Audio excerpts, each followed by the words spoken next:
తేదీ ఆగస్టు 30, 2025. సమయం రాత్రి 9:30. సరదాగా ఈరోజు వినాయక చవితి ఫెస్టివల్ సందర్భంగా పుల్లారెడ్డి నగర్ లో డాన్స్ ప్రోగ్రాం జరుగుతుందని తెలిసి ఆగమేఘాల మీద మొత్తానికి పుల్లారెడ్డి నగర్ అయితే చేరుకున్నాము. విగ్రహం ఎక్కడా అని కన్ఫ్యూజన్ లేకుండా లైటింగ్ సహాయంతో మొత్తానికి వినాయకుడి విగ్రహం దగ్గరికి అయితే చేరుకున్నాము. సాంప్రదాయిని సుప్పిని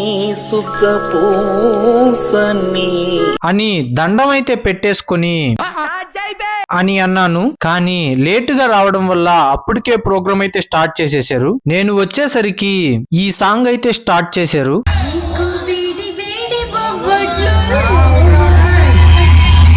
ఈ స్టెప్స్ ని బట్టి ఇది ఏ సాంగో గెస్ట్ చేసి కామెంట్ చేసేయండి. కలర్స్ శివ ఈవెంట్స్ ఆధ్వర్యంలో రకరకాల డాన్సులతో ప్రోగ్రాం ముందుకు వెళ్తుండగా సడన్ గా లైట్ గా వర్షం అయితే స్టార్ట్ అయింది. ఈవెంట్ వాళ్ళు ఇంటెలిజెంట్ గా ఆలోచించి దాన్ని అడ్వాంటేజ్ గా తీసుకొని స్వాతిలో ముత్యమంత ముద్దులా ముట్టుకుంది సంధ్యవాన అంటూ రకరకాల రెయిన్ డాన్సులతో అదరగొట్టేశారంతే. మొత్తానికి